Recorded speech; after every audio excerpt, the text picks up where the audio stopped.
Welcome to Mindless Entertainment. My name is Jesse Milestone. I am your God Empress, and I'm making this video today because I am afraid. I'm legitimately afraid. I'm not saying that. I'm not trying to sensationalize that. I'm not trying to get you to be afraid as well. I am. I personally am over some events that have happened recently that affect my people.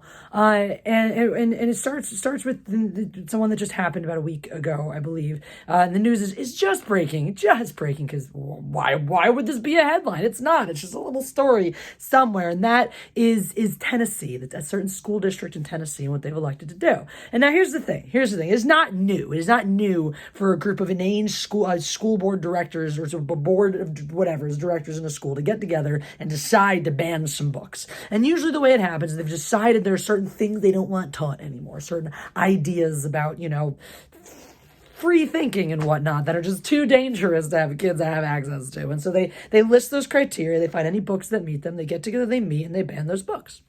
That's not what happened in this particular school board in Tennessee. They got together and decided to ban one book that was so problematic that they voted unanimously to get rid of it. And that book was Mouse.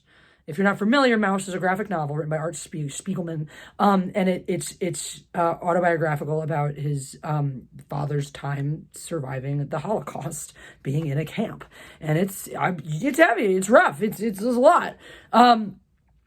Now, the thing is, if you know anything about Holocaust literature, you know that there is literature about the Holocaust geared towards children of every age, down to picture books, to Number the Stars, which I read when I was 8.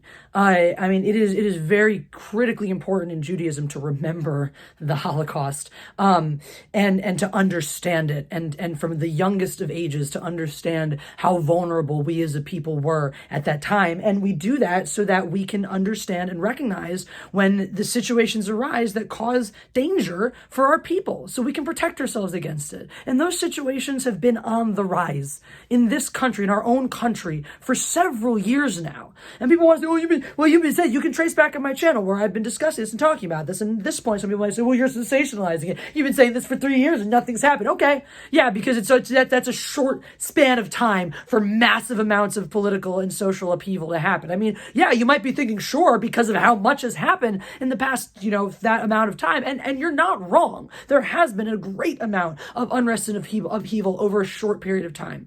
But some things don't fall into that window. Other things live on that slow burn, and you hear warning signs. I can think of a couple recent examples in our society where the warning signs were there for, in some cases, years, until they finally panned out exactly as expected with catastrophic results.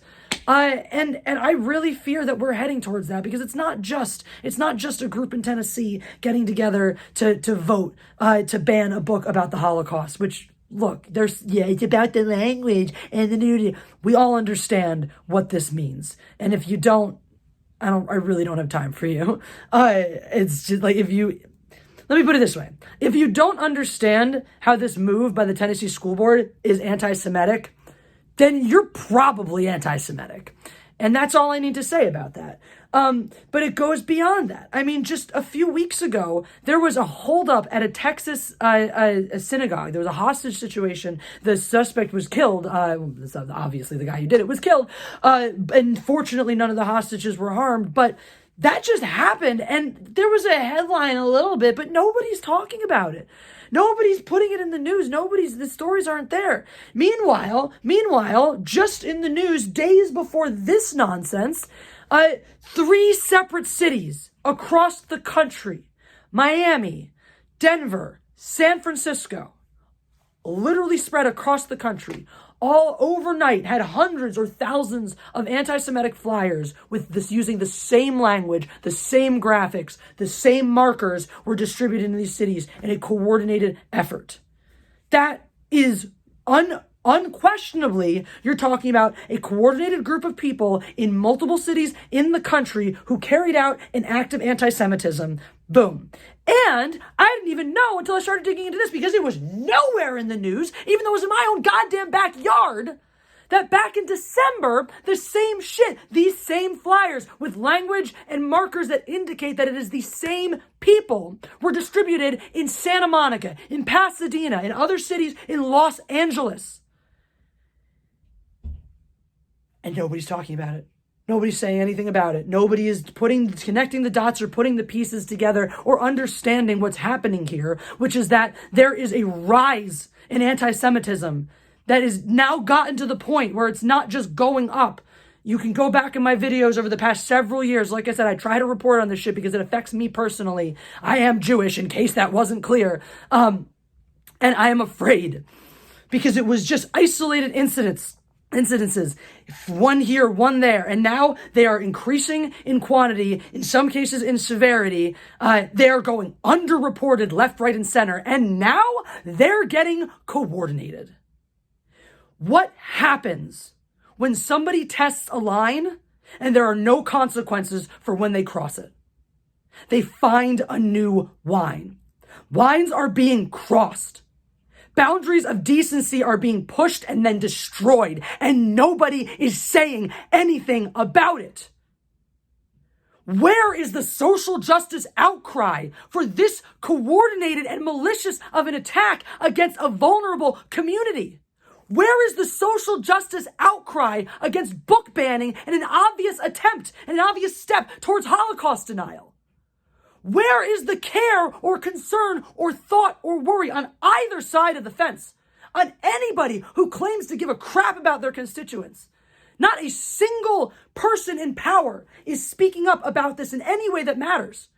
Where are all the prominent Jews now? Seth Rogen can run his mouth all he wants about social justice this, social justice that. No one is going to attack you in the streets of Los Angeles, Seth Rogen, for being a lefty. But guess what?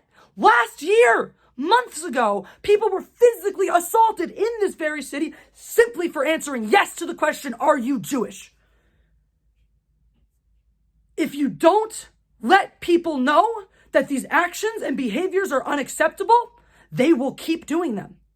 And they will find a new line and they will cross it and it will escalate. People have already been hurt. People have already been killed. When will it be enough for somebody who has the authority to do something to actually give a shit? We can protest and burn cities down when injustices are done against certain vulnerable members of the population who exist in spades in larger communities than the Jews. There are fewer Jews left in the entire world than there are gay people in the United States. So if you don't think we're a vulnerable community, who the fuck is? I am afraid. Because I'm not a moron. I understand what's happening here. And I understand that it is going to keep happening until we take a stand against it. So this is my stand. This is me saying unequivocally, it stops. You don't bring this shit to my doorstep. Because if you do, you will not like the result. I will not roll over. I will not go down without a fight. And I will not sit by while the world doesn't give a shit about my people.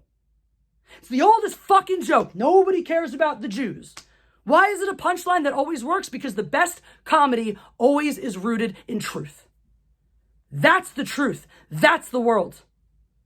We ain't at comedy yet, though. Comedy is tragedy plus time. This is tragedy. We ain't had time yet. It's not. I digress. This is not tragedy yet, but it's fucking heading there. So put the jokes aside. Start waking up. Start looking for the information. And start making sure that the people in your community who are actually vulnerable are protected. And that's all I have to say today. Thank you for listening. God Empress out.